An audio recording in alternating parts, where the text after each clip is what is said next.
Barnabé viveu no primeiro século da vida cristã e é descrito nos Atos dos Apóstolos como um homem bom, cheio do Espírito Santo e de fé.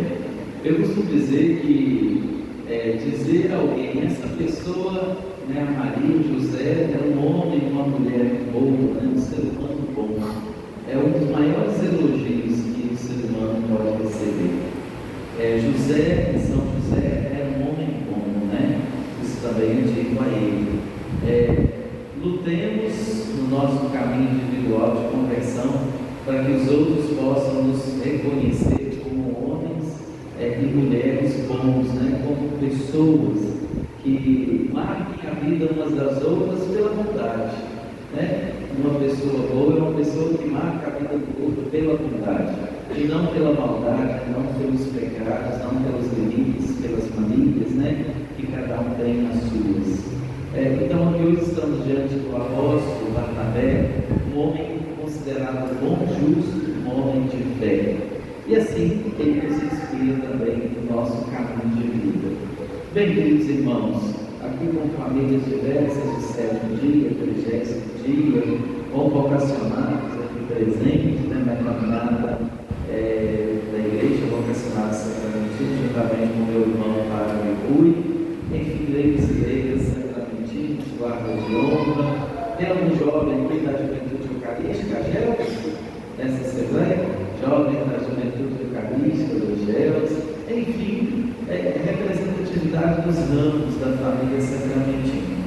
É uma alegria poder estar com vocês uma última vez como provincial, Eu vou fazer aquela introdução de acolhimento, hospitalidade da minha pessoa, e o motivo que eu estou aqui é para estar dando um tchau da função, Ou seja, é a última vez que eu venho a esta comunidade sacramentina como provincial. Voltarei, se Deus quiser, outras vezes, quem sabe até um dia vou morar aqui na missão, Porque essa comunidade é uma comunidade muito querida na província, vocês sabiam disso? A província nossa sacramentina olha para a Santíssima Trindade como paróquia sacramentina, fundada pelos nossos primeiros, Quem aqui conheceu o Padre Teodoro? Levante a mão, Olha que maravilha, hein? Padre Adriano, é um pouquinho menos. Tem mais sacramentino, Rui? Olha vez? Padre Cristiano, alguém conheceu? Padre, aquele que está em Moçambique, Humberto Kilspers, Padre Humberto, casou o senhor há poucos dias. Eu falava com ele, ontem, lendo lá em Cristo ressuscitado, a foto dele, ainda com seus 40 e poucos anos, aí eu falava, olha só, Padre, aqui Humberto, quem que eu encontrei aqui nas fotos da capela, na sacristia. Ele, o Esperinho de cabelo branco, ele ainda interage conosco. Ele vive hoje na missão de Moçambique, lá no sul da África, Então é uma alegria muito grande. E essa visita tem como finalidade, vários objetivos, ela tem como finalidade aproximar o capítulo provincial dessa Assembleia dos Sacramentinos tão importante da vida, da oração do povo de Deus, e também partilhando um pouco do tema da formação que vai passar por estes dias do capítulo, além das reuniões internas com os religiosos, de partilha, de reflexão, de oração e também partilhas individuais. Então, hoje à noite, o último compromisso do provincial, essa celebração, onde nela nós trazemos uma intenção muito especial: rezar pedindo a Deus pelo bom êxito do capítulo provincial, para que ele aconteça segundo o coração de Deus e não o coração dos homens, o coração dos sacramentinos e de leigos e leigas que vão estar a serviço dessa Assembleia lá em São Paulo, na Diocese de São João Evangelista, São João da Boa Vista. Então, essa finalidade, é animar a preparação do capítulo e pedir à comunidade que reze, que nos acompanhe de maneira particular nesses dias 18 a 25 de junho. E essa celebração nos faz pensar na dimensão vocacional. Na primeira leitura dos Atos, dos Apóstolos, encontramos o testemunho de Barnabé. Muitas pessoas acreditaram no Evangelho de Jesus e se converteram ao nosso Deus. E dentre elas, Barnabé. A notícia chegou aos ouvidos da igreja, né, que estava em Jerusalém, e então enviaram Barnabé para ajudar também nesse caminho de missão, de evangelização. Olha que bonito, Barnabé é convidado, é chamado no grupo dos apóstolos para animar a missão lá na região de Antioquia, né? E nesse lugar da missão, ali na região mais voltada para as comunidades ali, voltado para o lado da Grécia e etc., vão estar anunciando como testemunha a vida de São Barnabé, a missão da igreja. E Barnabé, Simão e outros também ali em Antioquia vão anunciar essa boa nova de Jesus Cristo. Primeira pergunta: o que você tem anunciado como cristão? Cristão é seguidor de Cristo. Então, nós somos cristãos aqui? Somos, né? Com certeza a maioria católicos, talvez tenha até alguns cristãos das famílias invitadas celebrando aqui em comunhão com a família nessa missa. Somos todos cristãos, partamos desta realidade. Temos anunciado Jesus Cristo? E de que forma você anuncia Jesus Cristo? A palavra deve ser a última, viu, gente? Você vai ficar falando de Jesus. Tem gente que acha que é a primeira, né? E fica ali no ouvido, dentro de casa, né? No ouvido do vizinho, na rua, nos ambientes diversos. Não, São Francisco, na sua infinita sabedoria, dizia: anunciar Jesus Cristo, primeiro com a vida, quando necessário, com as palavras. Para dizer que a primeira força do anúncio de Jesus Cristo não são palavras, não é a palavra, é a vida. Então, no trânsito, quando você está dirigindo aí, manejando a moto, como é que você pilota uma moto? Como é que você dirige? Como cristão ou como pagão? Como cristão, gentil, responsável, cuidadoso, nada de violência no trânsito, xingamento, agressividade, ofensa, grosserias. Isso é ser cristão no trânsito, né? Na moto é a mesma coisa, porque aqui em Fortaleza não deve ter isso não, lá em Belo Horizonte é que tem. Muitos motoqueiros que a gente tem até medo deles no trânsito. Se você esquecer um pouquinho e ficar na faixa da direita ou da esquerda, dentro da sua faixa, está vendo um cara lá em Belo Horizonte, gritando, xingando e fazendo como se estivesse errado, né? Por quê? Porque entre faixas agora virou uma faixa oficial. Então não, se você é um piloto, né, de moto, seja uma pessoa educada também, né, porque o trânsito já é muito violento também com vocês, né, motoqueiros, motociclistas, acho que é motoqueiro, né, motociclista já é outra categoria, né? Enfim, com as pessoas que pilotam motos, né? Na sociedade, como é que você desloca na vida como pedestre, como cristão, como pagão? No seu ambiente de trabalho, como é que você anuncia Jesus Cristo com a sua vida? Promovendo comunhão, respeito, tolerância, acolhimento, independente das crenças religiosas, ou criando picuinha, divisão, fofoca, maledicência, enfim, desonestidade e por aí vai. Ou seja, anunciar Jesus Cristo está ao alcance de todos nós. Todos nós temos condições de anunciar Jesus Cristo com a vida, como já disse, e quando necessário, com as palavras. E mesmo assim, anunciar Jesus com as palavras, não é ficar falando assim, não, porque Jesus falou Jesus. Não, você pode falar isso de Jesus dizendo para dois irmãos que estão brigando: olha, gente, não faz bem para a saúde mental e familiar a briga, a divisão de vocês, né? Se perdoem, ele querer ter razão em amar, escolha o caminho do amor. Você está falando de Jesus. E percebeu que eu nem usei a palavra de Jesus? Não é sobre cuidar com as pessoas, o amor ao próximo, a compaixão, a justiça do trabalho, né? Hoje está cheio de gente roubando o patrão, né? Com o celular na mão.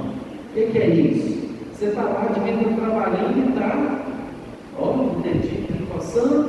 Então, hoje a gente tem também sérios problemas nos ambientes de trabalho, em todos os níveis, viu? Até aqueles que estão funcionários públicos, nós, da segurança, tudo por aí.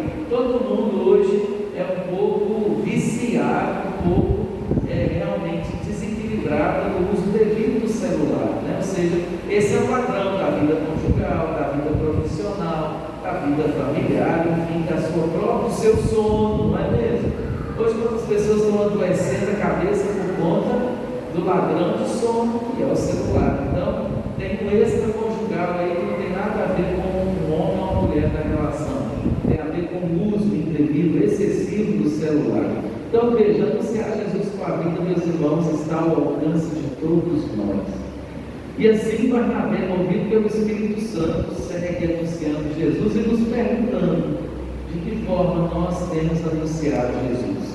E por fim, lá no Evangelho de São Mateus, encontramos a narrativa, o convite que o Senhor faz também a cada um de nós, assim como fez naquele tempo aos seus discípulos, E é um texto do Evangelho de orientação vocacional, viu? Prestem atenção, uma orientação vocacional para todos nós aqui, de forma particular, dos sacramentinhos, Quando for, em nome do Senhor, em vosso caminho, anunciai que o reino de Deus está próximo, Que o reino de Deus está próximo. O reino de Deus está próximo significa assim, dê só mais um passinho no perdão, você vai encontrar o reino de Deus.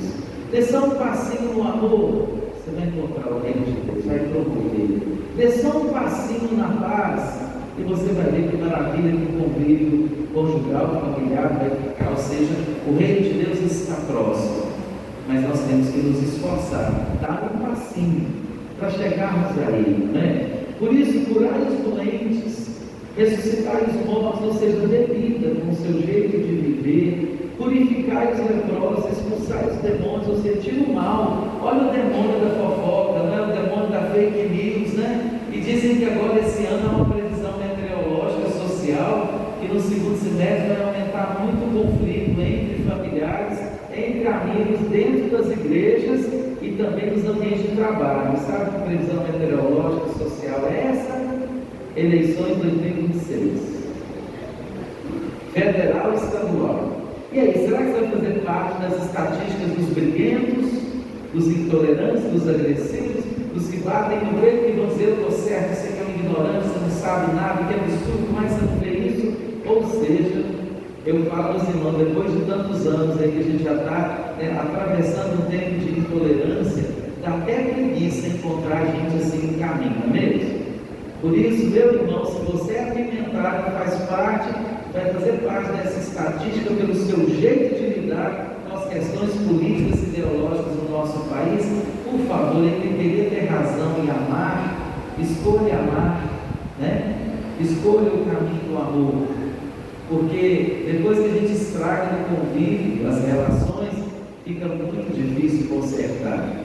Lá em Belo Horizonte também que não deve acontecer. Eu vi pai e filha separados nas eleições de 2022. Porque um era bolsonarista, o outro era lulista. E eu dou o nome mesmo para a gente já ficar com clareza assim, que os extremismos estão ali, nesse contexto assim. Na família, alguém era a favor de um partido contrário ao Bolsonaro, que não necessariamente seja, o PT, o outro era o partido do PT, do Bolsonaro, ou o bolsonarismo ali, e as brigas vinham, que era um horror.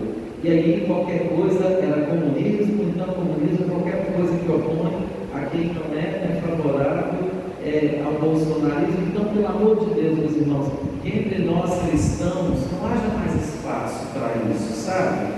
Vamos respeitar. Se você concorda, acha que a melhor opção é por ali, faça o seu caminho, mas não obrigue as pessoas, E se você pensa diferente, coloque sua opinião, respeite, porque a gente sofreu demais com a falta de amor, de zelo, de cuidado, de respeito, de tolerância. Por isso, o mundo anda, não só no Brasil, mas o mundo anda muito intolerante. E cada país, a sua cultura tem os seus traços próprios de intolerância, de ódio, de desrespeito. Então, o anúncio do Evangelho é amor, é paz, é compaixão, é respeito. E Jesus segurou até a espada quando iam prendê-lo, Eu lembro sempre disso para quem acredita na força da violência e do ódio. Até quando Jesus tinha o direito, ele estava sendo preso de uma forma injusta. Ele estava sendo preso no Jardim das Oliveiras por algo que ele não tinha cometido. E aí os apóstolos, para proteger o mestre, talvez nós usaríamos o mesmo recurso, a espada corta a orelha de Malco. E Jesus segura a espada e vai dizer: calma, entre nós não é assim que nós resolvemos. E aí a gente está lendo o provérbio, Quem com ferro fere, com ferro é ferido. Olha, você acredita que em 2022 eu falei isso e me acusaram também de pai comunista?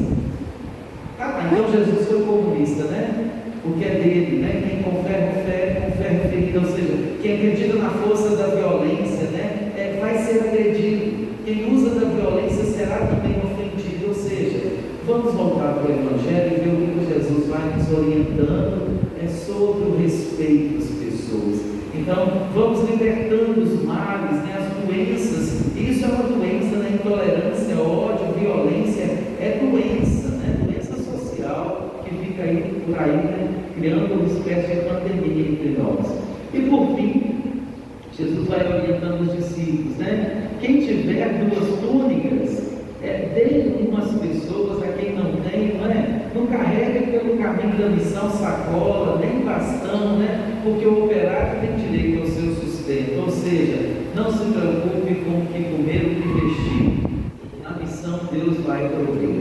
E nós vivemos disso, né? Ou seja, nós deixamos família, pais, né, mães, e deixamos ali as nossas origens e vamos compondo comunidade Sacramentina. Eu lembrava aqui, e com isso eu termino, que essa reflexão é só queria. Eu lembrava dos nossos 3 irmãos, Padre Rui, Padre Rocha e Padre Cristian, assim, um chileno, um mineiro e um cearense. Nós estamos envelhecendo juntos, todos os dias, todo dia, dormindo na mesma casa ou para onde vai mudando, mas na mesma comunidade, na mesma província. E eu falava assim, vocês já pararam para pensar que nós nos escolhemos como irmãos ao escolher a congregação? Então nós temos que levar até as últimas consequências essa fraternidade. Ela não é de sangue, ela é do sangue de Cristo, não do sangue da carne, né? Até porque essa nem sempre mantém unidas as pessoas. O que o sangue não realiza na comunhão e na unidade, a fé realiza, ou seja, de nos fazermos irmãos por causa de Jesus. Então eu dizia, tem que ser para valer a pena. Então esse teu irmão não é um colega, é irmão. Se precisar de mim, vai para o hospital, eu vou acompanhar. Se precisar de mim, ou celebrar um momento feliz, vamos juntos, porque somos irmãos. Então, meus irmãos, rezem por nós, a nós que nos fazemos irmãos e deixamos, né, tantas outras possibilidades e caminhos. E diga-se de passagem que uma opção é muito bela, quando a gente se encontra com adolescentes vocacionados. Eu mesmo já tenho 27 anos que sou sacramentino, entrei com 17, Padre Rui já tem 38 anos, né, de sacramentino, de votos. E ele lembrava, quando nós nos conhecemos em Caratinga, ele ainda era teólogo, ou seja, no final da última etapa, tinha uns 20 e pouquinhos anos, e eu tinha lá 17, 18, né? E aí a gente falava agora, que coisa, o tempo está passando, eu tenho 53, o Padre Rui, 52, o Padre Rui já tem 61. Então é assim, nos escolhemos ao escolher a congregação. E eu digo uma coisa, vale muito a pena ser sacramentino, sabe? Quando a gente é feliz com o que faz. E nós somos felizes porque temos vocês, a comunidade de fé, porque temos tanta vida compartilhada juntos. Ontem lá no Cristo ressuscitado, alguns de lá estávamos.